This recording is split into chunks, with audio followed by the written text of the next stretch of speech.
वो अजीज पाकिस्तान के खूबसूरत शहरों कराची, लाहौर, इस्लामाबाद, भागलपुर, पेशावर, सियालकोट, दुनिया भर कोने कोने में जहां पहुंची मेरी आवाज, सबको मैं कहता हूँ गुड मॉर्निंग एंड अस्सलाम वालेकुम। आज जुमेरात 13 शव्वाल मुकर्रम 1444 हिजरी, मई की है 4 तारीख सन 2023 और आपने इस खूबसूरत सी सुबह का आगाज किया मेरे साथ। नाम है मेरा दिल।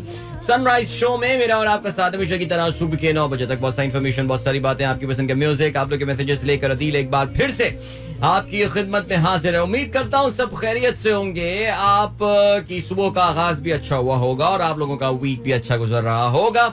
It's a bright and sunny morning here in Karachi. Of course, it has got to be humid as well. Misha Shafi को यहाँ पे हम कहते हैं थैंक यू सो मच। जागो जागो जी बिल्कुल। और यस, सदील आपकी खिदमत में हाजिर है। प्रोग्राम में अगर आपको पार्टिसिपेट करना है तो फिर आप मुझे ट्वीट कर सकते हैं with the hashtag sunrise with Adeel. सुबह के 7:18 हो चुके हैं। इसका मतलब ये कि मेरा का साइनिंग इन थोड़ी सी आज हुई है लेट और अभी मैंने बस अखबार मेरे सामने आए और एक तस्वीर इसमें सामने मुझे नजर आई है जिसको देख के मेरा खून खौल रहा है। इस वक्त खौल रहा है मेरा खून। ठंडा पानी। मैंने फौरन हसनैन इंजीनियर बाबू को बोला कि एसी चलाओ, ठंडा एसी, इसकी पूरी की पूरी हवा मेरे मुंह की तरफ करो ताकि मेरे दिमाग में कुछ ठंडक पहुंचे। बिकॉज पाकिस्तान एयरफोर्स का तैयारा जो है वो लंदन के किसी एयरपोर्ट पर खड़ा हुआ है और वजीर आजम साहब का इस्तकबाल जो है वो पाकिस्तान के स्टाफ हैं एम्बेसी के और बरतानवी सेक्रेटरी खारजा जो है वो कर रहे हैं। मैं आपको यही बोल रहा था कि मलका बरतानिया मर गई, शहजादा चार्ल्स बादशाह बन रहे हैं। इनकी जो कोरोनेशन है, इनका बादशाह बनना हम पाकिस्तानियों के लिए बड़ा महंगा बन पड़ रहा है और वजीर आजम साहब का खुसूसी तैयारा पाकिस्तान एयरफोर्स का उनको लेकर पहुंचा है लंदन। यार ये सोचना चाहिए यार कितना खर्चा होगा और हमें मिल क्या रहा है, मुझे बताइए। वजीर आजम साहब हमारे शिरकत कर रहे हैं ताजपोशी में। बादशाह, आपको पता है बरतानिया के अपनी जो सेलिब्रिटीज हैं उन्होंने इस पूरे इवेंट को जो है वो कर दिया है, जैसे कहते हैं ना कि इग्नोर किया है। बड़ी बड़ी सेलिब्रिटीज ने, लेकिन हमारे वजीर आजम साहब पहुंचे हैं बिकॉज हम जानते हैं वजीर आजम साहब असल तो मलका बरतानिया, मेरा मतलब है बादशाह सलामत की ताजपोशी तो अपनी जगह, लेकिन जाहिर है आपको पता है हमारे आमतौर से लंदन जाने का कोई भी मौका जो है ना वो छोड़ा नहीं जाता है। सो नेवरदलेस चलें जी, प्रोग्राम में आप लोगों के मैसेजेस जो हैं वो अभी हम शामिल करते हैं थोड़ी सी देर में, in the next few minutes, because I am scrolling down right now. और वाह भाई, मैंने अभी बस लॉग इन किया है और मुझे नवीद बेग साहब का एक मैसेज यहाँ पर नजर आया है और अपनी जोजा मोहतरमा जिनको वो अपनी बेटर हाफ करार देते हैं, महनाज नवीद, उनको सालगिरह की मुबारकबाद देते हैं। कहते हैं please wish a very happy birthday to Mahnaz. भाई महनाज हमारी बहुत रेगुलर लिसनर होने के साथ साथ हमारी फेलो लेपर्ड भी हैं, लेपर्ड ओके, यूथ इंपैक्टर भी हैं। महनाज को भाई बहुत बहुत सालगिरह की मुबारकबाद। I really hope you guys have tuned in because आज का पहला मैसेज जो है वो मैं यही शामिल कर रहा हूँ। तो खुश रहिए महनाज, आबाद रहिए और इस तरह हंसते मुस्कुराते रहिए और कामयाब होते रहिए अपने करियर में। माशाल्लाह महनाज भी एक एंटरप्रेन्योर हैं। शी इज कहना चाहिए कि सेल्फ एम्प्लॉयड प्रोफेशनल और जबरदस्त माशाल्लाह काम जा रहा है इनका, पता चलता रहता है मुझे। So well done and keep it up and happy birthday to you and wishing you a wonderful day and year ahead. Pari Sarfaraz कहती हैं सलाम Pakistan, very beautiful weather, cool breeze, dark clouds here. वैसे मैं भी सुबह हमारे दोस्त हरिपुर में अजहर साहब ने जो है वो मुझे भेजा था हरिपुर की वीडियो अलग सुबह की और वहां पे अच्छी बारिश हो रही थी। फिर मैंने विंडी पे जब सैटेलाइट पोजीशन देखी तो अंदाजा ये हुआ कि इस्लामाबाद के ऊपर तो काफी ज्यादा बादल जो है वो इस वक्त मौजूद हैं। So I am pretty sure Islamabad में बारिश अगर नहीं भी हो रही होगी तो फिर हो जाएगी या फिर हो चुकी होगी। सो जो भी है सिलसिला कमाल है यार, सीरियसली स्पीकिंग। अगेन हर हफ्ते मैं ये आज 4 मई आ गई है, रोजाना ही मैं ये बात कर रहा हूँ और वो यही बात हो रही है कि मई का महीना आ गया लेकिन खून की अभी तक जो है वो जा नहीं रही है। क्या बात है। ओके जी, इसके अलावा then what have we got, we have got एक सेकंड जी, I was looking at the incorrect tab. या So we are at where is Sunrise with Adil, ये रहा हमारा हैशटैग। कल के irrelevant मैसेज जी, सुमेरा खान कहती हैं बिल्कुल, उन्होंने कहा we need to discuss this tomorrow morning. Chahat Fateh Ali Khan ने एक दावा किया है और ये काफ़ी कल सोशल मीडिया पे वायरल भी हो रहा था और वो वायरल ये हो रहा था कि 70% of my fans are female and 6 or 7 of them have approached me for marriage too. चाँद फतेह अली खान का ये दावा है कि 70% उनके फैंस जो हैं वो खवातीन हैं. अच्छा, मुझे I don't know why you guys are making fun of that. Seriously speaking, I don't know why. I mean, Chand Fateh Ali Khan we know is a superstar. कोई ना कोई एक मार्केट होगी जो उसको पसंद कर रही होगी. माशाल्लाह वेल सेटल्ड आदमी है, अब्रॉड सेटल्ड हैं, लंदन विलायत में रहते हैं और बरतानवी शहरियत भी हो सकती है. मैंने सुना है कि बड़े एस्टेब्लिश बिजनेसमैन हैं, कुछ रेस्टोरेंट्स वगैरह ओन करते हैं. तो क्या वजह है जिसकी वजह से खवातीन उनसे शादी करना नहीं चाहेंगी? तो there's nothing wrong in that. But चलें जी, ओके. मैंने उस पर जवाब में भी यही लिखा है यार कि he is a mega star. What's wrong in some women dying to marry चाँद फतेह अली खान? Anyway, चलें जी. और क्या सीन है, कल हमारी साहबजादी ने भी जो है ना वो उनकी तस्वीर देखी चाँद फतेह अली की, तो कहने लगी, वो गाना शुरू हो गई, ये जो प्यारा PSL है, याद हो गया बच्चों को. ओके, अब्दुल रज़ाक साहब क्या कहते हैं? वर्क के अनब यानी अंगूर के पत्ते, इसे आप अरब की एक मारूफ डिश कह सकते हैं या फिर खाने से पहले स्टार्टर या नाश्ते शाम की चाय में सपोर्टिंग डिश. अंगूर के पत्तों को चावल, मसाले या गोश्त के कीमे के साथ भर कर बनाया जाता है. Thank you so much sir. कल आप शहतूत के हवाले से बात कर रहे थे, आज अंगूर के पत्तों के हवाले से बात कर रहे हैं. अब्दुल रज़ाक साहब, हमेशा मैसेज आपके मालूमात से भरपूर होते हैं.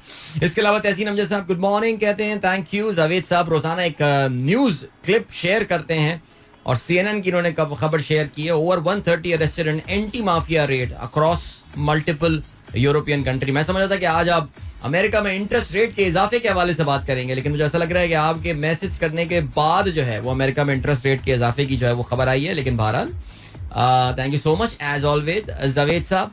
And then we got Malik Zareen Awan sahab कहते हैं, भाई खुश रहें, कोई हिंद को गाना चला दें. भाई मुझे लगता है समा न्यूज तो किसी ने बताया है कि ये बंदा एंटी नून लीग है, उन्होंने आपका कॉन्ट्रैक्ट खत्म कर दिया. अरे नहीं भाई, नहीं, इस चीज का मेरी सियासी ख्यालात से कोई ताल्लुक नहीं है. भाई आप ये देखिए कि समा टीवी तमाम तर pro Noon league, basically I think Samaa TV is not pro Noon league, Samaa TV is anti Imran Khan. There is a difference, there is a stark difference between the two approaches. लेकिन आप ये देखिए कि हसन निसार जैसा नून लीग का क्रिटिक जो है वो समा टीवी से वाबस्ता है, तो फिर आप कैसे कह सकते हैं? इवन दो जाहिर है मैं हसन निसार से अपने आप को बिल्कुल कंपेयर नहीं कर सकता, कहाँ वो कहाँ लेकिन अगर मैं एक एज अ पॉलिसी बयान जो है वो ये बात कर रहा हूँ, सो कभी भी समा की तरफ से मेरे पास कोई इस तरह की कोई चीज या कोई बिकॉज मैं बताता चलूं, कल yesterday was the last day of my notice period and all and everything is done and dusted now as far as me and Sama TV are concerned. लेकिन कभी भी उनकी तरफ से कोई इस तरह का कोई मैसेज, जब समा पिछले सवा साल पहले जब समा की एडिटोरियल पॉलिसी में एक बहुत वाज़ेह तब्दीली आई थी, उसके बाद से कभी भी मुझे उन्होंने ये नहीं बोला कि आप अपने ट्वीट्स को कंट्रोल करें या ये पर्सपेक्टिव पुश करें and all. No, not at all.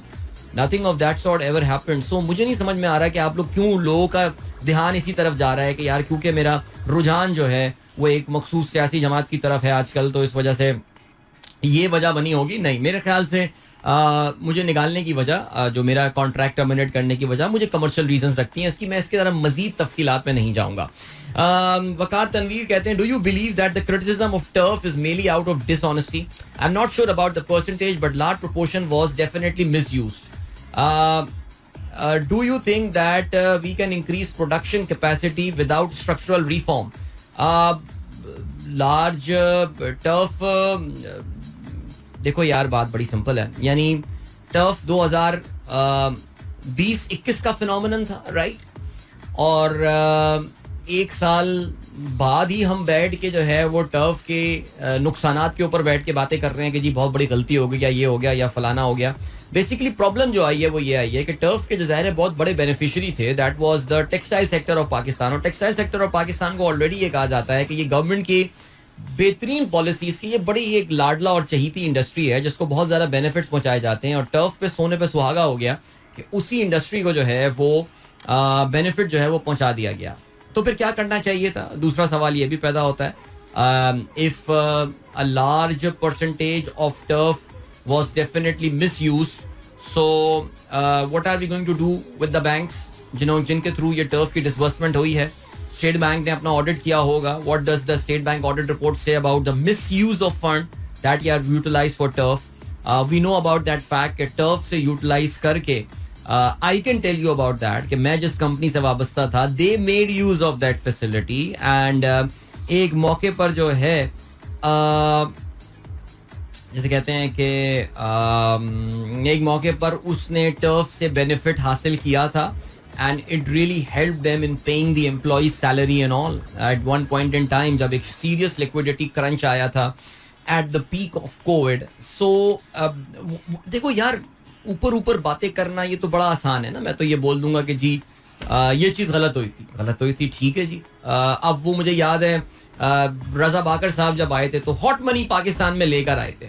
मैं ये कहता हूँ कि इस वक्त जो है ना, ये जो हॉट मनी उसको बड़ा क्रिटिसाइज किया गया था जी, बड़ा जुल्म हो रहा है जी, बड़ी ज्यादती हो रही पाकिस्तान के साथ. हॉट मनी जी उड़ जाएगी, बिल्कुल ये फ्लाई कर जाएगी और फलाना हो जाएगी. इस वक्त जरा ले आए ना हॉट मनी पाकिस्तान में, आप जरा जाएं लेकर आए. तो यार ये बातें मुझे तो इंटेलेक्चुअल डिसऑनेस्टी ये लगती है मेरे भाई.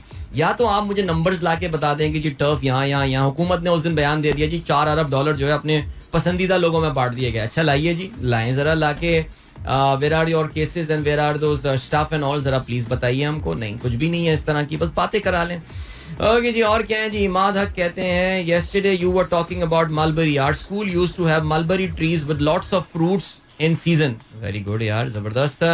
एंड इमाद हक कहते हैं congratulations on winning the one day series against Black Cap, a rare positive news for Pakistan since long. चलें जी, आपको भी मुबारक हो इमाद साहब. पाकिस्तान आप के लिए तो आजकल गुड न्यूज़ है यार, बिकॉज आपका जो पॉलिटिकल स्टैंस मैं देखता हूँ, आपको तो बड़ा खुश होना चाहिए बिकॉज चीज़ें तो बिल्कुल आपकी मंशा के मुताबिक आजकल हो रही हैं.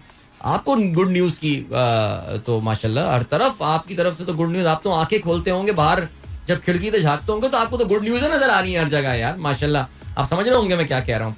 लेकिन बहरहाल जहाँ तक आपने मलबरी फ्रूट की बात की जिसका हमने जिक्र किया, तूत और शहतूत, मैं आपने बताया आपके स्कूल में जो है ये चीजें मिलती हैं. अच्छा मैं आपको बताता हूं कि हमारे स्कूल में भी एक दरख्त बहुत हुआ करता था, बहुत ज्यादा हुआ करता था दरख्त. और मैं जब छठी जमात में मैंने अपना स्कूल हमदर्द पब्लिक स्कूल ज्वाइन किया तो हमें पता चला कि यहाँ पे इमली के ये दरख्त जो है ये इमली के दरख्त हैं.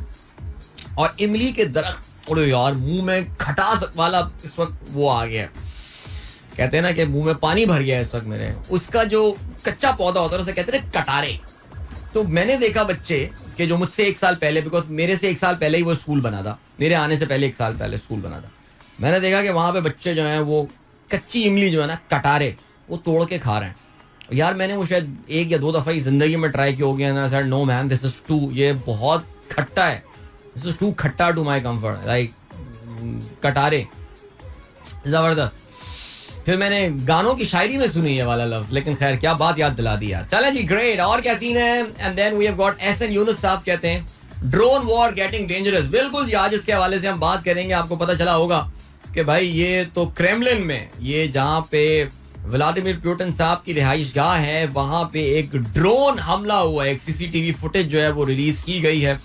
रूस ने कहा है कि ये ड्रोन हमला जो है वो यूक्रेन ने किया है. नाउ जो क्रेमलिन है, Kremlin is the seat of government in Moscow. रूस में जो सीट ऑफ गवर्नमेंट है, जहां पे उनकी पार्लियामेंट जिसको डूमा कहा जाता है, उनकी सेक्रेटेरिएट, प्रेसिडेंट का ऑफिस, उनकी जो रिहाइश गाह है, वो जो पूरा एरिया है वो क्रेमलिन कहलाता है. और वहां पे एक ड्रोन हमला हुआ है जिसकी सीसीटीवी फुटेज जो है वो सामने आई है.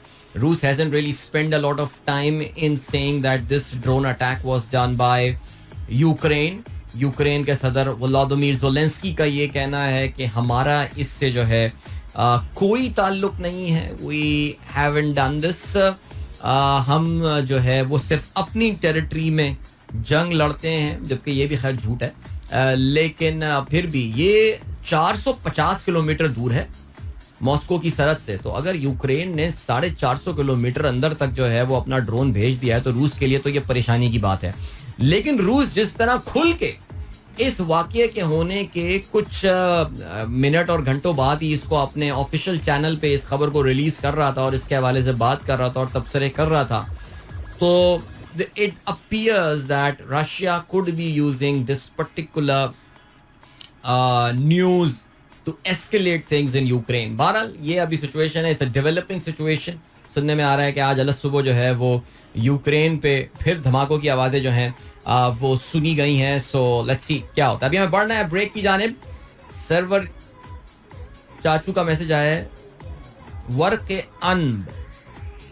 अनब दैट्स फूड। चाचू दूसरा वर्ड समझ में नहीं आ रहा, आपने जो भेजा हुआ है ये वर्ड, ये मुझे समझ में नहीं आ रहा, अगर आप दोबारा भेज दें प्लीज, थैंक यू। इसके अलावा और क्या सीन है जी? लुकिंग एट मे चैलेंज, आप बस लड़कों की मेहनत चेक करें। जी बिल्कुल, मैं माशाल्लाह मे चैलेंज देख रहा हूँ और मे चैलेंज बड़ा जोरों शोर से, रमजान के बाद मुझे ऐसा लग रहा है कि जैसे एक उकाबी रूह जो है वो नौजवानों में बेदार हो गई है। एंड आई कैन सी जो हमारा सनराइजर्स एक्टिविटी चैलेंज है उसमें लोग बड़े बढ़ चढ़ के जो है वो अभी हिस्सा ले रहे हैं। और आपका भाई भी टॉप 20 में अभी थोड़ी देर के लिए आया हुआ मोमेंटरली। बाय द टाइम रात होगी तो मैं जो हूँ 30s में आ जाऊंगा, बिकॉज अभी तो लोगों की मेहनतें जो हैं वो शुरू हो रही हैं। बट यार good to see man, seriously. मैं आपको ऑनेस्ट फैक्ट बताता हूँ खुर्रम, अभी ब्रेक की जाने बढ़ना है, इंजीनियर बाबू परेशान ना होना, मुझे याद है ब्रेक पे जाना है अभी। मैं आज जब सुबह उठा तो उठने में थोड़ी सी देर हो गई, या थोड़ी सी ना मुझे आज लथार्जी सी फील हो रही थी। एंड आई वाज थिंकिंग के यार this should be that day of the week, that morning of the week, जब मैं कहूँ कि आज मैं पार्क नहीं जाता सुबह, बल्कि what I am going to do is मैं वीकेंड पे चला जाऊंगा, I compensate in the weekend. But I said no मेरे भाई ना। मैं उठा और मैं सुबह की अपने जो एक्टिविटीज हैं वो मैंने पूरी निपटाई, just because I did not want to be left behind in that race, because मैं बहुत पीछे हो गया हूँ यार। आप लोग माशाल्लाह मैं देखता हूँ, अच्छा मेरी असल में आदत है कि मुझे असल में भागना होता है, वो चलने वालों को जरा इसमें एडवांटेज भी होता है। But I think the idea is about movement and that's brilliant. Like देखिए बिलाल अहमद और अशफाक जंजोआ तो एक अलग लीग में परफॉर्म कर रहे हैं, वो तो हम तो कम्पीट ही नहीं कर सकते उनसे। लईक हो गए, रेहान मोहसिन 60,000 58,000 ऑलरेडी। अभी हम जो तीसरे दिन में चौथे दिन में मौजूद हैं मे के, काशान महमूद हैं, साकिब शाहान हैं, जबरदस्त कारकर्दगी आप लोगों की जा रही है भाई माशाल्लाह, जबरदस्त, ग्रेट। अच्छा मैं इस वक्त 15वें नंबर पे हूँ, वाह वाह, ये तो बड़ा जबरदस्त गेम हो गया। वक्ती तौर से थोड़ी देर खुश हो जाता हूँ मैं, बिकॉज अभी आप लोग उठा के फटक के मुझे डाल देंगे कहीं बार बार इससे, क्योंकि अभी जो है बाकी जो लेजेंड्स होते हैं, जो एक शाम के, एक मॉर्निंग के लोग होते हैं और एक शाम के लोग होते हैं, तो शाम के लोग तो अभी जागे ही नहीं है जाहिर है इस पूरे मामले में। ओके ओके, तो ये कह रहे हैं जी that food in Arabic is मशी मशी माशी। वॉइस नोट भेज देते चाचू, कितना अच्छा होता, सारा मसला, सारी जो टेंशन है वो खत्म हो जाती है वहां पे। ठीक हो गया, चलें जी अभी आपको ले चलते हैं ब्रेक की जाने, उसके बाद एक गाना भी सुनेंगे, माशी माशी, that's the name of that work अंद। Alright, brilliant, thank you so much. मिलते हैं इस ब्रेक के बाद, don't go anywhere and keep listening. Welcome back guys, एक बार फिर से आपको खुशामदीद कहते हैं sunrise show with me Adeel. Good morning and what's the scene जनाबे वाला असद नुमान साहब कहते हैं good morning, kindly discuss about this rate hike, what does it mean for the US, global Pakistan inflation, economic slowdown. बिल्कुल जी, बात करते हैं आगे चल के। अमेरिका ने लगातार 10वीं बार 13 महीने में अपने इंटरेस्ट रेट में जो है अमेरिका के फेडरल रिजर्व ने उसमें इजाफा किया है। So what does Jerome Powell have to say, जो चेयरमैन फेडरल रिजर्व हैं, उन्होंने क्या सॉर्ट ऑफ वैसे ये फॉरवर्ड गाइडेंस इतनी ज़्यादा देते नहीं हैं, बहुत ही अपने अल्फाज का इंतखाब बहुत एहतियात से करते हैं। लेकिन जेरोम पावेल, जिनके बारे में काफ़ी सारे लोग इनको अमेरिका के जो प्रेजेंट इन्फ्लेशन क्राइसिस है उसका जिम्मेवार करार देते हैं, तो ज़रा बात करेंगे आगे चल के इंशाल्लाह प्रोग्राम में। यूसुफ नवाब कहते हैं अदील भाई, मामा इज आउट ऑफ टाउन, बाबा और सिट्टू बिट्टू ने खूब पार्टी करी, जबरदस्त जी। आई सॉ योर पिक्चर, माशाल्लाह मैच दिखाने ले गए थे जी अपनी साहबजादियों को यूसुफ नवाब साहब। और मुझे नहीं पता कि क्या पूरी रात की मैच, आई थिंक शायद कोई 11:30 के करीब जाके जो है ना वो खत्म हुआ, because naturally we are starting these matches pretty late, 3:30 बजे मैचेस का आगाज हो रहा है, तो बट ज़ाहिर खत्म होने में भी इनका काफ़ी टाइम लग रहा है। So yeah it's pretty late, so yep I am sure you guys would have got a good time. वैसे वाकई यार कराची वालों ने तो ना काफ़ी ठंड करा दी इन मैचेस को, यानी कोई देखने ही नहीं हुआ कल। लाइक आई थिंक कोई शायद 10-12% टिकट जो है मेरे ख्याल से बिके होंगे, not more than that, because it just felt like a fourth day play on a test match, वो भी पहले सेशन का खेल। जितनी क्राउड जो है कल वो ओडीआई देखने में आई हुई थी मेरे ख्याल से। I think PCB must have had enough now, ये कराची वालों के साथ जो है ना बस ये बहुत हो गया, ये क्रिकेट यहाँ से। अबे हमारा प्लान तो यही था एक्चुअली ना, मैच ना देखने जाने का, कि ये मैचेस यहाँ से मूव करें यार। पाकिस्तान में बहुत सारे शहर ऐसे हैं जो हमसे कहीं ज्यादा, कराची से कहीं ज्यादा डिजर्व करते हैं, और मैं बहसियत एक कराची आइट के बात बोल रहा हूँ, इसमें कोई मेरे ख्याल से बहस की, अगर किसी को मुझसे बहस करनी है तो मुझसे आके बहस कर ले बेटा, आ जाए अपने कराची वाले स्टाइल में। लेकिन बस ठीक है यार, देख ली क्रिकेट हमने जितनी देख ली थी। अब इससे अंदाजा भी हो गया ना कितना अच्छा होता, लेकिन यही मैच अगर हम फैसलाबाद में रख देते या मुल्तान में रख लेते या कहीं रख लेते। मुल्तान में इस वजह से नहीं रखा होगा कि वहाँ गर्मी होगी, किसको पता था मुल्तान में तो अभी तक गर्मी नहीं आई है, बस इस हफ्ते आ जाएगी वैसे, लेकिन फिर भी तो या फैसलाबाद हो जाता है या कहीं और हो जाता है। मेरा ख्याल है कराची में लास्ट लेग रखने की वजह भी शायद यही थी कि ज़रा मॉडरेट वेदर यहाँ पे रहता है compare to the rest of the country, but who would have thought that things would remain like that. So बस अब हो गया कराची में क्रिकेट, अब ना दें कराची को एक मैच कोई दे जाए करें सीरीज का, लेकिन एक मैच के लिए फिर पूरा का पूरा सिस्टम यहाँ पे लेकर आना, सब कुछ करना, तो चिल करते हैं यार बिल्कुल। अब्दुल्ला अब्बास क्या कहते हैं, hello listeners, I also don't want to study school. I told my mom, but she beat me very much whole night and I cry. अबे नहीं यार, ये क्या हो गया? Please help me. I want to make online store and sell clothes to people. I don't like Pakistani leader. I like Andrew Tate. I don't want to study after class 5, but my mom doesn't listen. She is very. अबे भाई ये तो काफी bad scene हो गया यार भाई। ये अब्दुल्ला के पेरेंट्स जो हैं ये काफ़ी परेशान कुन मैसेज है ये। आई थिंक अब्दुल्ला के जो पेरेंट्स हैं they should have a word with him, because ये कुछ उसने अच्छी बातें लिखी हुई नहीं है अपने वालिदैन के हवाले से। So I think there is something wrong, they need to look at it man seriously. देखो बेटा, मैंने कल भी ये बात बोली थी, मैं अभी भी आपको ये बात बोल रहा हूँ, एक बेसिक एजुकेशन हासिल करो, अपना हाई स्कूल तक अपनी तालीम हासिल करो, उसके बाद तुम्हें जो करना है वो तुम करो ज़िंदगी में, ठीक है? ये इससे पहले ये चीज़ मत करना। आगे बढ़ते हैं जी। खालिद अनवर साहब वालेकुम अस्सलाम। जीशान बेग साहब कहते हैं Pakistan first female architect professor Yasmeen Lari 82 years has won 2003 Royal Gold Medal, Royal Institute of British Architect, the world highest accolade for architecture. माशाल्लाह जी, जबरदस्त। यास्मीन लारी कहते हैं the honor acknowledges Professor Yasmin Lari's work championing zero carbon self-built concept for displaced population. A statement said in 1980s she founded Heritage Foundation of Pakistan with her husband Sohail Zahir Lari. Brilliant जी, चलें जी, good news. कहीं ना कहीं side पे आपको जो है इस तरह की अच्छी खबरें मिल जाती हैं। आमतौर से इन खबरों को इतनी प्रोमिनेंस पाकिस्तान में मिलती नहीं है, लेकिन ब्रिलियंट। ओके जी, और क्या सीन है? वजीर खारजा बिलावल भुट्टो जरदारी की दावत पर चीन वजीर खारजा 5 और 6 मई को पाकिस्तान का सरकारी दौरा करेंगे। चीनी वजीर वजारत खारजा का संभालने के बाद ये उनका पाकिस्तान का पहला दौरा होगा, ठीक है। और इसके अलावा क्या खबर है मुबश्शिर नसीर साहब? जी बिल्कुल, आपने तो हेडलाइंस खबर की हुई है। मैं अभी इसके अलावा जो है ना इस पे अभी बात करता हूँ, बिकॉज आज न्यूज़पेपर हेडलाइंस जो है वो बेसिकली इलेक्शन कमीशन ने पाकिस्तान की सुप्रीम कोर्ट को कहा है कि आपको तो कॉन्स्टिट्यूशन का पता ही नहीं है, आइए मैं आपको बताता हूँ कि कॉन्स्टिट्यूशन होता क्या है। तो ठीक है, आगे बढ़ते हैं। अशफाक इंजोआ साहब कहते हैं Adeel, thank you for wedding anniversary wishes. My wife also goes for walk but with her friends as per the timings of her convenience. Didn't reply yesterday due to one message a day. क्या बात है sir, your adherence to the rule is amazing. So that's very nice. But I'm pretty sure that she doesn't walk 600,000 or 500,000 steps every month, sorry. फरी सरफराज का हम message पहले ही शामिल कर चुके हैं। मुनी मकबूल कहते हैं जी Star Wars day, May the 4th be with you.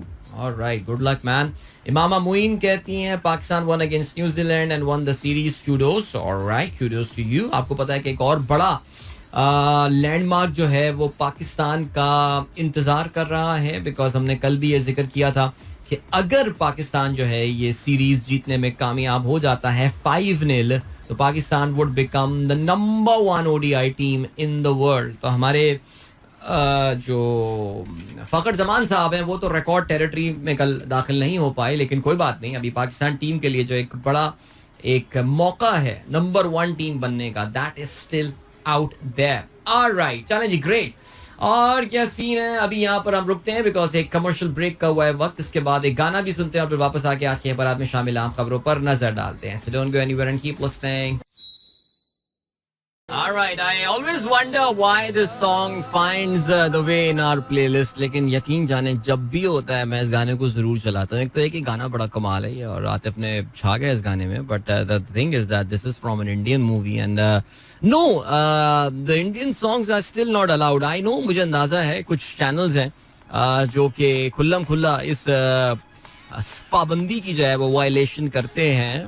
पता नहीं उनको पैमरा पकड़ता है या नहीं पकड़ता, लेकिन बहरहाल I don't know of all the song this one always makes it to the playlist. I mean once in maybe 5-6 months it does. और जब भी होता है मैं गाना जरूर चला लेता हूँ. चलें जी, अब आज के अखबार में शामिल आम खबरों पर नजर डालने का आ गया है वक्त, बिकॉज हमारे पास जी 7:52 हो चुके हैं. आप प्रोग्राम में अपने मैसेजेस जरूर शामिल भी कर सकते हैं सनराइज #सनराइज विद अदील पे. और मैं 7:15 के ब्रेक के बाद जो है वो generally I try to catch up on the messages. अगर स्पोर्ट्स की खबरें मैं जल्दी नहीं निपटा पाता तो फिर चलें जी, क्या सीन है. सुप्रीम कोर्ट पे हमले, 360 degree attack on supreme court is on. और है क्या सिलसिला. इलेक्शन कमीशन ने नजरसानी की दरख्वास्त दायर कर दी. पंजाब इलेक्शन की बात की जा रही है. इलेक्शन कमीशन सुप्रीम कोर्ट को यह बताता है कि सुप्रीम कोर्ट ने 14 मई की तारीख देकर अपने इख्तियारात से तजावुज किया. हालिया सियासी तकसीम के सबब आजादाना इलेक्शन नामुमकिन. तो ये यार पाकिस्तान को हमने ऐसा जोक बना दिया है. मैं अक्सर ये सोचता हूँ कि जी इलेक्शन कमीशन, मैं कल सुन रहा था इनका ये मैसेज, जो इन्होंने खत लिखा, रुक्का लिखा, मरासला लिखा है इलेक्शन कमीशन को, सॉरी सुप्रीम कोर्ट को. मैं सोच रहा था कि यार अभी अगर इलेक्शन करवाना मुश्किल है, सियासी तकसीम, तो नंबर 1 पाकिस्तान में सियासी तकसीम कब नहीं थी.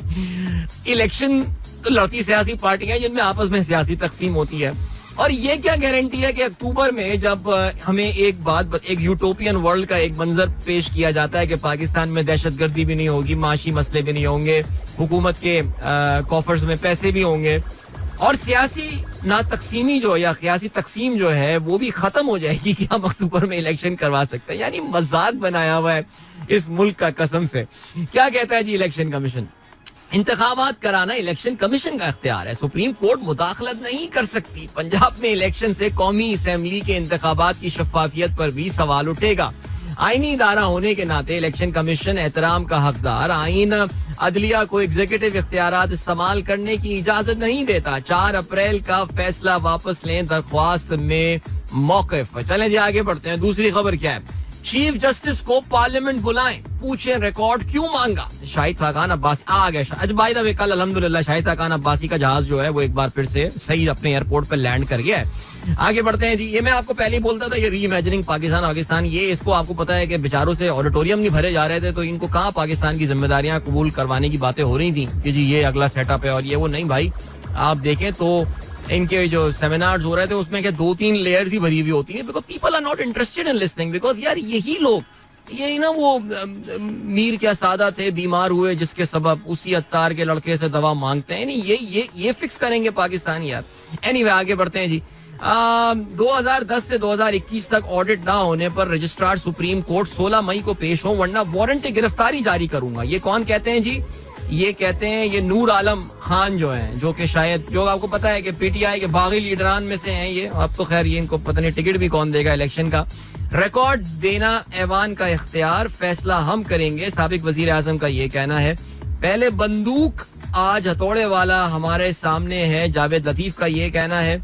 Election commission 12. चल आगे बढ़ते हैं. पार्टी टिकट पर मुबैना रिश्वत, नून लीग का इमरान और साकिब निसार के खिलाफ इलेक्शन कमीशन में रेफरेंस. स्पीकर ने तहकीकाती कमेटी बना दी. एक सियासी जमात ने कानून इख्तियारात जमहूरियत की धज्जियां उड़ा के रख दी हैं. इमरान खान को पार्टी चेयरमैन के ओहदे से बरतरफ और उनके जारी करदा टिकट मुअत्तल किए जाए, रेफरेंस में इस्तदा. अच्छा जी, चेयरमैन बनाया गया असलम भूतानी साहब को, और इसके अरकान में पता नहीं काफी सारे लोग शामिल हैं. किसी भी तहकीकाती इदारे से मदद ले सकेगी, रिपोर्ट कौमी असेंबली को देगी. ये आप जानते हैं एक ऑडियो जो है लीक हुई थी रिसेंटली, जिसमें साकिब निसार के साहबजादे किसी से जो है वो बात कर रहे थे. और क्या सिलसिला है जी. इलेक्शन की तारीख पर इत्तेफाक ना हो सका, एक्शन लें, पीटीआई की सुप्रीम कोर्ट में दरख्वास्त. दस्तूर से इनराफ की राह रोकने के लिए अदालती फैसले की रोशनी में 14 मई को इंतखाबात का इनेकाद लाजिम, फैसले पर अमल दरामद की इस्तदा. इसके अलावा इमरान खान ने जो है वो सैटरडे को कहा है कि जी पीटीआई के सपोर्टर्स जो हैं वो बाहर निकलें और पाकिस्तान की आइन और सुप्रीम कोर्ट के दिफा के लिए. तो देखते हैं जी क्या रहता है सिलसिला. शहबाज शहजादा चार्ल्स की ताशपोशी में शिरकत के लिए लंदन पहुंच गए हैं. नवाज शरीफ से मुलाकात के अलावा दौलत मुश्तरका कॉन्फ्रेंस में शरीक भी होंगे. ओके जी. इसके अलावा पाकिस्तान IMF की पेश की मंजूरी के बगैर इजाफी सब्सिडी नहीं देगा. मुआहदे में बड़ी रुकावट दूर. डार की अमरीकी सफीर से इक्तिसादी चैलेंजेस पर गुफ्तगू. एक मरतबा फिर स्टाफ लेवल मुआहदे पर कायल करने के लिए मदद की दरख्वास्त. ऑलराइट. और क्या सिलसिला है? APC हुई है कोई, किसी पार्टी ने APC की, अवामी नेशनल पार्टी ने APC है. कहते हैं जी अदलिया खुद को आइन की तशरीह तक महदूद रखे. सियासी मामला डायलॉग के जरिए ही हल होने चाहिए. ऑलराइट. और क्या सीन हो गया? चीनी वजीर खारजा 2 रोजा दौरे पर पाकिस्तान आ रहे हैं.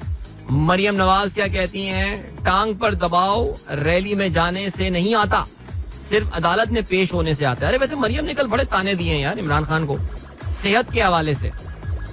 यानी हाँ, क्या कहती है मरियम? कहती है टांग पर दबाव सिर्फ अदालत पेश होने से आता है. इमरान ने अदालत पेश ना होने के लिए शौकत खानम से झूठी रिपोर्ट बनवाई, ये कहती है मरियम. ओके. इस्लामाबाद हाईकोर्ट ने इमरान खान को एक सख्त नोटिस दिया है. कहते हैं इमरान आज पेश ना हुए तो जमानत मंसूख हो जाएगी. चेयरमैन PTI का पेश होने का फैसला, जिस दिन सूरज अच्छी तरह निकला होगा तो पेश हो जाएंगे. चीफ जस्टिस इस्लामाबाद ने कल काफी सख्त लैंग्वेज इस्तेमाल की है इमरान खान के लिए. कहते हैं जी पिटिशनर्स की गैर मौजूदगी में दलाइल नहीं सुनेंगे पिटिशनर्स की. ओके.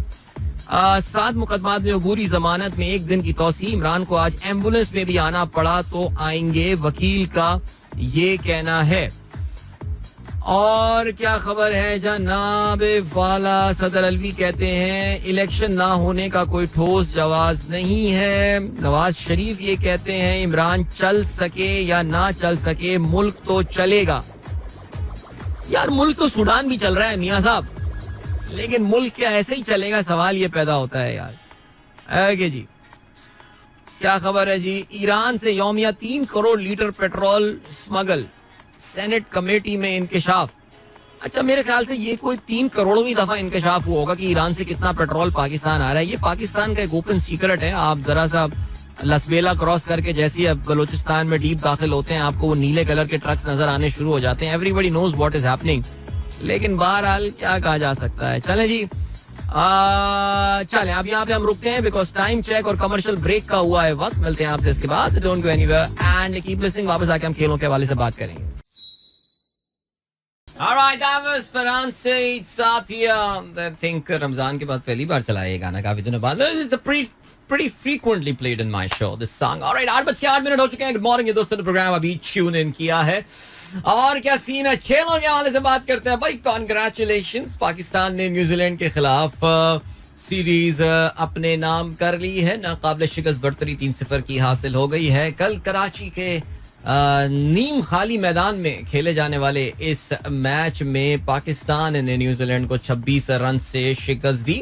न्यूजीलैंड की मैं कहूंगा कि निस्बतन ना तजुर्बाकार टीम ने मुकाबला तो बहरहाल खूब किया. और एक मौके पे तो ऐसा लग रहा था वो जो मैकॉनकी अपने डेब्यू में, आई mean he scored the fastest 50 for New Zealand in ODI on debut. और उन्होंने बैटिंग तो बड़ी कमाल की, और लेकिन अपनी टीम को जो है वो उसकी कश्ती को किनारे नहीं लगा सके. हुआ कुछ सिलसिला क्या?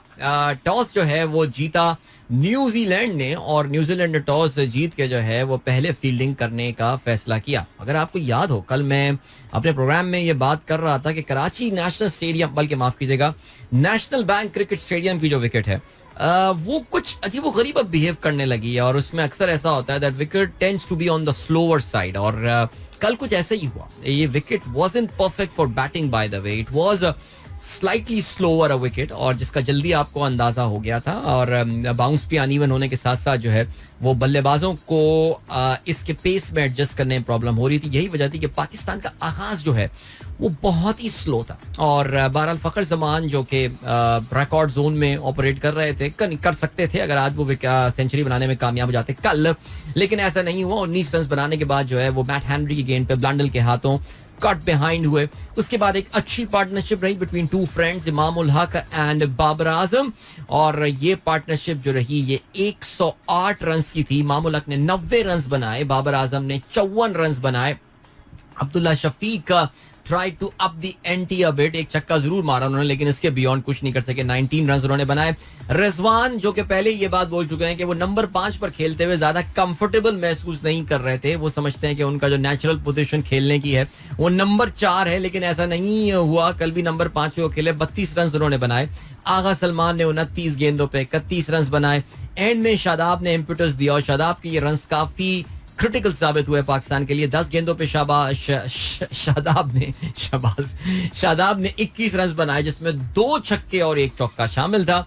और नवाज ने 11 रन बनाए. तो ये हुआ जी 287 पाकिस्तान ने बनाए 6 विकेटों के नुकसान पे. 3 विकेटें मैट हेनरी ने हासिल की 54 रन देके. 2 खिलाड़ियों को आउट किया, एडम मिल ने, और 1 विकेट कोल मैकॉकनी ने जो है मैकॉन्की, ऑलराइट दैट्स हिज नेम, उन्होंने जो है वो हासिल की. जवाब में न्यूजीलैंड की टीम जो है वो 49.1 ओवर में 261 रन बनाकर आउट हुई. न्यूजीलैंड की टीम में there were 3 run outs. In fact जो उनके दोनों ओपनर्स थे वो रन आउट हुए. एक मौके पे तो पाकिस्तान को विकेट मिल नहीं रही थी, बल्कि New Zealand got off to a very good start. Will Young और टॉम ब्लैंडल ने अच्छा स्टार्ट किया, तो वो रन आउट था आगा सलमान का, जिसकी वजह से जो है वो पाकिस्तान ने पहली विकेट हासिल की. It was a brilliant run out by Agha Salman. कल पाकिस्तान की विकेटें जो है वो बड़ी स्टंप्स पे लग रही थी. आपने देखा जो पाकिस्तान के साबिक फील्डिंग कोच थे वो इस वक्त पाकिस्तान के ये जो ब्रैडबर्न साहब हैं, इनके आने के बाद से मुझे लग रहा है कि विकेटें जो हैं ये ज्यादा हिट होनी शुरू हो गई हैं पाकिस्तानी फील्डर्स की जानिब से. कल तो काफी अनयूजुअल, बल्कि 1-2 जगहों पे तो अगर और हिट हो जाता तो फिर शायद इनकी 1-2 और रन आउट हो चुके होते. लेकिन बहरहाल जी ब्लैंडल के आउट. एक मौके पे ऐसा लग रहा था कि जिस वक्त डेरिल मिचेल और टॉम लेथम खेल रहे थे कि New Zealand will definitely go all out, लेकिन फिर यह के बाद दीगरे इनकी जो है वो काफी सारी विकेटें गिरी.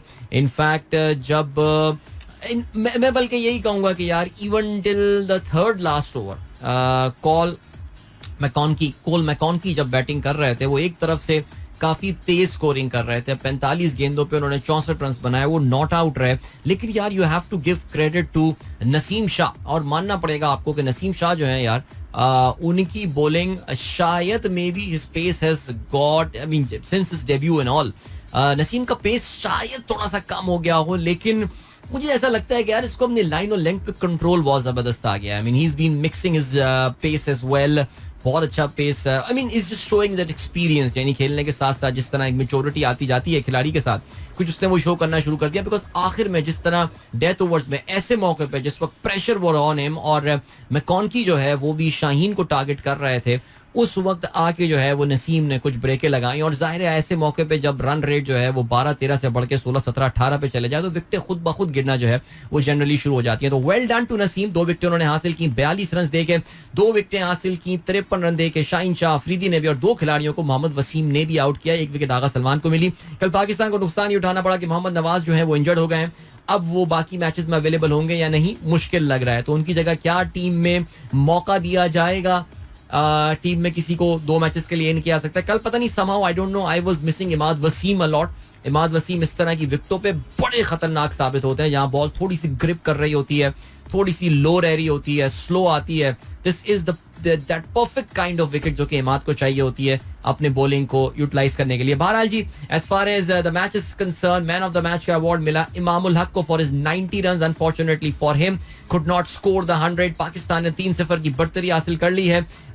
इस फ्राइडे और संडे को सीरीज के आखिरी 2 मैचेस होने वाले हैं. देखना ही है कि कराची में क्या कुछ क्राउड आएगा. होपफुली संडे वाले मैच में तो कुछ लोग आ ही जाएंगे.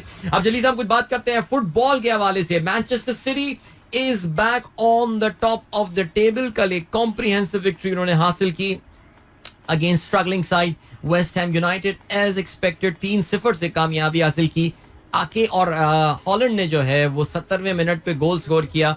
और ये गोल स्कोर करने के बाद हॉलैंड जो है वो इस सीजन में ये स्कोर्ड व्हाट आई थिंक इन्होंने प्रीमियर लीग में तो मेरे ख्याल से ऑलरेडी अभी 35 गोल जो है वो स्कोर कर दिए हैं. और सीजन में सबसे ज्यादा गोल स्कोर करने का जो रिकॉर्ड था विद कोल एंड शेरर वो भी ये तोड़ने में जो है वो कामयाब हो गए हैं और 35 goals in a single season. This is amazing, absolutely amazing. So बहरहाल जी, मैनचेस्टर सिटी को अब बढ़तरी हासिल है 1 पॉइंट की over Arsenal and they have got a game in hand as well. Manchester City will be in action over the weekend. Saturday को उनका मुकाबला है लीड्स यूनाइटेड के साथ. और बाकी जहां तक ताल्लुक है, कल रात लिवरपूल ने भी कामयाबी हासिल की और फुलहम को उन्होंने 1-0 से जो है वो शिकस्त दी है. और इस विन का इनको फायदा ये हुआ है दैट वेल मैनचेस्टर यूनाइटेड को बहुत ही मैसिवली खराब खेलना पड़ेगा कि वो टॉप 4 में फिनिश ना कर पाए, because Liverpool is 4 points behind them and United has got 2 games in hand. इस बार बहुत डिफरेंस हुए हैं मैचेस के ना, इसलिए कंपैरिजन करना बड़ा मुश्किल हो रहा है. 2 मैचेस 3 मैचेस किसी भी टीम के हाथ में होते हैं, इसलिए कंपैरिजन ड्रॉ करना थोड़ा मुश्किल हो जाता है. लेकिन बहरहाल जी, आज रात 12 बजे ब्राइटन होस्ट करेगा मैनचेस्टर यूनाइटेड को. Critical game for the Manchester United, अगर ऑफ कोर्स उनको चैंपियंस लीग के लिए ऑटोमेटिक क्वालिफिकेशन के लिए जाना है. बाकी वीकेंड के मैचेस के हवाले से हम फिर कल ही बात करेंगे, because important set of matches coming up specially for Arsenal. So अभी लेकिन एक ब्रेक, और मिलेंगे आपसे इस ब्रेक के बाद. एक गाना भी सुनेंगे अच्छा सा. So don't go anywhere and keep listening. Yeah, that was Sajad Ali, the Coke Studio version of Tum Naraz Ho, and hope you guys enjoyed that. चलें जी, great. जल्दी से आप लोग के मैसेजेस हम प्रोग्राम में शामिल करते हैं. नासिर हुसैन साहब कहते हैं Liverpool on the bounce and now sitting pretty at 5th. 2 wins in 4 days with a thriller against Spurs. Wish we had resolved injury issues a little earlier. Defense wows causing loss of points. Otherwise, still Champions League spot could be ours. अब तो champions league में थोड़ी मुश्किल लग रही है जगह, unless के Manchester United does in Arsenal. तो मुझे लग रहा है कि इस बार यूरोपा लीग का ही सीन लग रहा है आपका. ओके जी. इसके अलावा अरशद घुमरो साहब ने पोस्टर शेयर किया है. मुझे नहीं पता यार, क्या वाकई ज़ेबिस्ट में चाशफत अली खान को बुलाने वाले हैं? ये खैर हमें 6 मई को पता चल जाएगा. ये ज़ेबिस्ट इस्लामाबाद जो है, ये चाशफत अली खान कॉन्सर्ट जो है वो रखा हुआ है, जिसके हवाले से आप देख रहे हैं वो मीम बड़ा मशहूर हो रहा है, which is of course funny, which is not real. Entry fee is free and exit fee is 2,000 rupees. Okay, people are going to have fun there, yaar. Come on. I mean, see, Chahat Fateh Ali Khan की positioning गलत है ना. He is not a singer. He's a comedian. So he's a comedian. अब अल्लाह रखा Pepsi है. I mean, it's just like that. The thing is that he poses to be a singer, and however we all know he's not a singer. So enjoy करें यार. काजी शहीरुल हक कहते हैं, could you please play a song of Junaid Jamshed? हम क्यों चलें उस राह पर. बिल्कुल चलाएंगे वो गाना. Beautiful weather in the capital Islamabad. Azharul Islam, माशाल्लाह, इस्लामाबाद का तो परमानेंट वेदर ही ब्यूटीफुल होता है. मोहम्मद नुमान कहते हैं, sir you are right, Iranian petrol smuggling happening in connivance with authorities. अरे सर, वो पूरी इकोनॉमी. अच्छा, मैं आपको देखें, एक बार अभी हुआ ये था कि हम जब 1.5 साल पहले 2 साल पहले, पता नहीं, अपनी टीम के साथ 2.25 साल हो गया, तो टाइम रियली फ्लाइज मैन. हम लोग कोयटा के रोड ट्रिप पे गए, तो कल्लात में हमने वापसी पे टी स्टॉप लिया, तो वहां पे नीली ट्रक वाले जो हैं, वो पेट्रोल वाले जो हैं, घूम रहे थे, तो उनका छोटा सा इंटरव्यू लिया. The guys were so casual about it. I mean, उसने हमें लिटरली पूरा रूट बता दिया, यहाँ से यहाँ पेट्रोल आता है. इस पर तो व्लॉग्स भी बने हुए हैं, रिपोर्ट्स भी हैं, सब कुछ है. एवरीबडी नोज यार, ये एक पैरेलल इकोनॉमी जो है ये एग्जिस्ट करती है. और वहां पे जो लोकल बलोच हैं, उनका ये कहना है कि जी हुकूमत इसमें कुछ इंटरफेरेंस भी नहीं करती, बिकॉज बहुत सारे लोगों का रोजगार इससे वाबस्ता है. ये जो इरानियन स्मगलिंग वाली जो इकोनॉमी है, ये इसलिए इसको अलाउ किया हुआ है बिकॉज लोगों के रोजगार इससे लगे हुए, बिकॉज सरकार तो हमारी रोजगार बलूचिस्तान में दे नहीं पा रही. तो कहते हैं यार, इस बहाने लोग पैसे ही कमाते रहते हैं. तो आपको बड़े बड़े सरदार आपके ये सारी बातें. अभी डॉक्टर आरफा जहरा IBA में मौजूद थी, तो हम भी उनको सुन रहे थे. खुशकिस्मती थी कि मैं उनके बराबर में बैठा हुआ था, और वो बलूचिस्तान का एक वाकया, और बलूचिस्तान का एक बहुत ही मशहूर सरदार जिनको आज एक बड़ा हीरो बना के प्रेजेंट किया जाता है, उन्होंने उनका वाकया मुझे बताया. हमें नहीं बताया, ऑडियंस को बताया उन्होंने, कि किस तरह तालीम की राह में वहाँ के सरदार जो हैं वो हायल हैं. तो वो सरदार जो हैं वो they are totally on board. और वो, आप अगर ये इस इरानियन पेट्रोल की स्मगलिंग का रास्ता चौक करने की कोशिश करेंगे, आप जरा चीखें सुनिएगा, फिर आजादी की बातें होंगी, और फिर आएगा कि जी बलूचिस्तान के हुकूक का पे धावा बोला जा रहा है, ये किया जा रहा है. तो who is going to bell the cat as they say? Nobody would do that. Moiz Imran कहते हैं, long awaited song, good song, alright. Farah Mushtaq कहती हैं, या every morning even I think of not getting up. This pacer challenge forces me to move. So yeah, it's a good addition to my life as well. That is very good. Anyone who is a part of our Sunrisers activity challenge, kudos to you guys. Shikoh Safi कहते हैं today is my wife Sana Muzammil's birthday, please wish her all the best for her future. Alright Sana, if you are listening, हमारी जानिब से, शिको की जानिब से आपको सालगिरह की बहुत बहुत मुबारकबाद. जुनैद अब्बास कहते हैं Karachi really disappoints regarding crowd presence as always. Pindi was fantastic. देखो मैं तो कह रहा हूं ना, कराची से मैचेस ले लो वापस. We don't want to see cricket, man. I don't want to see cricket. बंद कर दें कराची में. Don't waste our time and don't waste everyone's time. Just give the match to हम हमारी तरफ से तोहफा. कराची का मैच तोहफा आ गया जी. फैसलाबाद को, फैसलाबाद करे मैच. ओके जी, इंशाल्लाह अरबाब नया स्टेडियम बन जाएगा तो पेशावर करे मैच. जबरदस्त. अब वो सही है, इंग्लैंड वाले 4 मैचेस सोल्ड आउट हो गए, कोई मसला नहीं. PSL में हमने देख लिया, कराची के, कोयटा के मैचेस अच्छे बिक गए थे, सोल्ड आउट जा रहे थे. नहीं, कोई मसला नहीं है. न्यूजीलैंड में पब्लिक देखने नहीं आई है मैच. मेरे ख्याल से आई थिंक अब कराची को मैचेस नहीं देने चाहिए. शिराजी कहते हैं good morning from Arham and Afza while going to school, say hello. Hello. Doctor Nausheen कहती हैं अस्सलाम वालेकुम and very good morning my most amazing and beautiful lovely Pakistan. भाई जबरदस्त. डॉक्टर नौशीन तो इस वक्त इंटरनेट पर जो है, ट्विटर पे इस वक्त तो वो बन गई हैं. और कहते हैं इनके तो जरा ट्वीट चेक करें कितने लाइक्स और रीट्वीट हो रहे हैं इनके ट्वीट्स पे आजकल. शी हैज बिकम बड़ी स्टैंस, हार्डकोर स्टैंस लेकर आजकल चल रही हैं कुछ टॉपिक्स के ऊपर. रेड लाइन ड्रॉ कर ली है इन्होंने कि ये हमारी रेड लाइन है. ओके जी. सुमेरा खान कहती हैं watch match yesterday with so many empty seats, so many empty seats. Okay जी. इसके अलावा अहमद सास कहते हैं cold and rainy morning in Islamabad. Alright. Mahnaz के लिए बहुत सारी सालगिरह की मुबारकबादें. मोहम्मद वारसी बारिश की वीडियो भेज रहे हैं. फरिया अजीज ने क्या वीडियो भेजी है भाई, जबरदस्त. क्या खूबसूरत जगह. आपने जगह का नाम नहीं लिखा लेकिन दिस लुक्स वेरी ब्यूटीफुल. ये इस्लामाबाद में कहाँ है जरा बता दीजिए. ऑलराइट. जुनैद भाई का एवरग्रीन गाना दैट वाज उस राह पर. और आज सुबह किसी ने इस गाने की फरमाइश भी की थी. जुनैद भाई का इनफैक्ट इस वक्त उन्हीं की सोलो एल्बम का एक और गाना मौजूद था, लेकिन ये उस राह पर गाना है, बड़ा खूबसूरत, very close to my heart as well.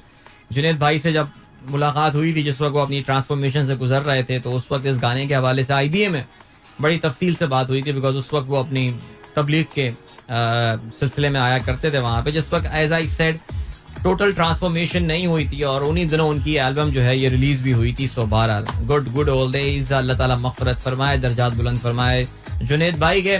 जल्दी से बात करते हैं कुछ इंटरनेशनल खबरों के हवाले से. एंड या let's start with America. America में उनका जो सेंट्रल बैंक है जिसको फेडरल रिजर्व कहा जाता है, फेडरल रिजर्व बैंक जो है वो उसने इंटरेस्ट रेट में एक बार फिर इजाफा किया है. 25 बेसिस पॉइंट का इजाफा हुआ है, %0.25%. और ये बेसिकली इस वक्त अमेरिका में जो इंटरेस्ट रेट है वो बेसिकली पहुंच गया है 16 साल की अपनी बुलंद तरीन सतह पर.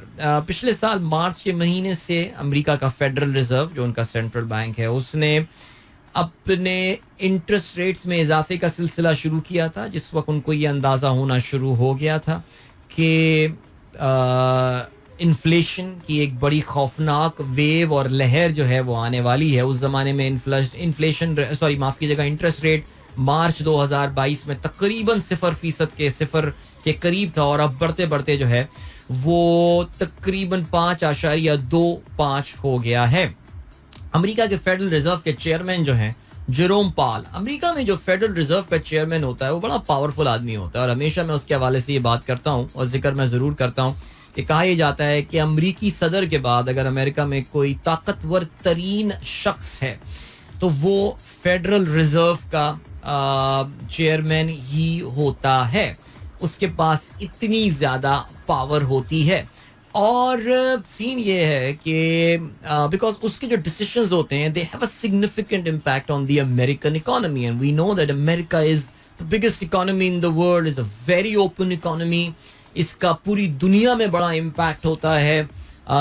It's the biggest consumer economy in the world as well. So I mean the list would go on. So America में जब इंटरेस्ट रेट बढ़ रहे हैं इसका मतलब ये, इंटरेस्ट रेट बढ़ाने का मतलब ये कि जहाँ इन्फ्लेशन को कंट्रोल करना है, लेकिन इन्फ्लेशन को कैसे कंट्रोल करना है, ओवरऑल इकोनॉमिक ग्रोथ को स्लो डाउन करने के लिए, जो काफी दफा ये बातें एक्सप्लेन की हैं. सो इस वक्त बज़ाहिर ऐसा लगना शुरू हो गया है कि जहाँ पे अमेरिका में जो इन्फ्लेशन है वो भी कम होनी शुरू हो रही है, लेकिन उसके साथ साथ जो उनकी जीडीपी ग्रोथ है या इकोनॉमिक ग्रोथ है उसमें भी जो है वो अभी कमी आती हुई नजर आ रही है. लेकिन जेरोम पावल साहब ने मीडिया से बात करते हुए, अपना पॉलिसी बयान देते हुए उन्होंने ये बात बोली कि उनको लगता है, कुछ उन्होंने इस तरह की इंडिकेशन दी है कि ये जो वेडनेसडे को उन्होंने अपना रेट में इंक्रीज किया है, ये आने वाले चंद दिनों के लिए या आने वाले फ्यूचर के लिए शायद उनका आखिरी रेट इंक्रीज हो. यानी वो जो इन्फ्लेशन को, महंगाई को कंट्रोल करने के लिए सेंट्रल बैंक के पास जो सबसे पोटेंट टूल होता है इंटरेस्ट रेट्स को बढ़ाने का, उसका जो सिलसिला है अब शायद वक्ती तौर से रुक जाए, बिकॉज उसके जो मकासद थे वो कुछ हद तक हासिल हो गए हैं.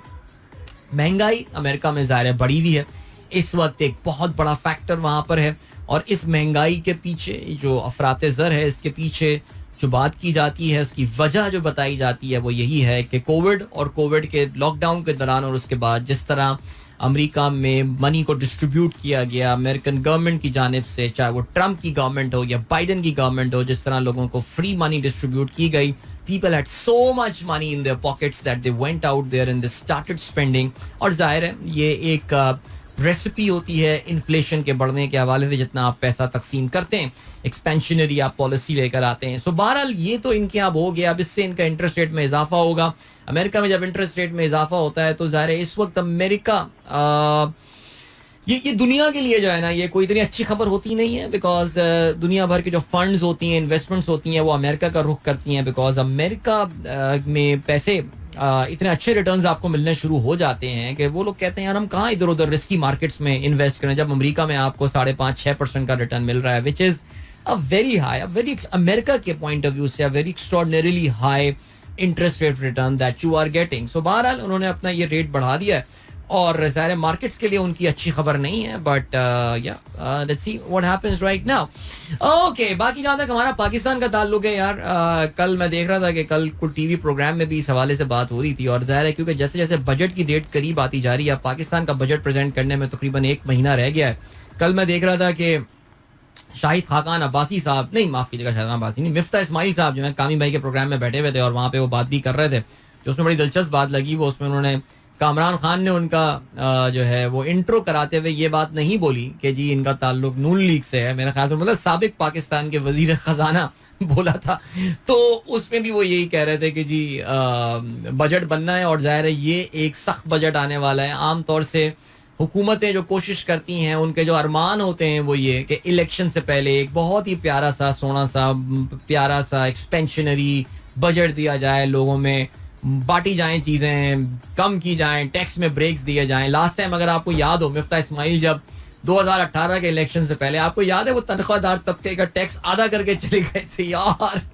फिर जब पीटीआई आई थी, फिर असद उमर आए थे, तो उन्होंने टैक्स स्लैब्स को जो है वापस वहीं पे वो ले गए थे. सो या लेकिन इस हुकूमत के ऐसे भाग कहाँ जी इस वक्त. आपको पता है कि कोई कुछ भी कर ले, this is going to be an IMF budget for sure. सही बात कही जा रही है, कोई एक्सपेंशनरी बजट नहीं, कुछ नहीं होना है. हुकूमत चाहे या ना चाहे IMF बजट तो आपको बनाना पड़ेगा और ज़ाहिर है IMF बजट एक बहुत सख्त बजट होगा.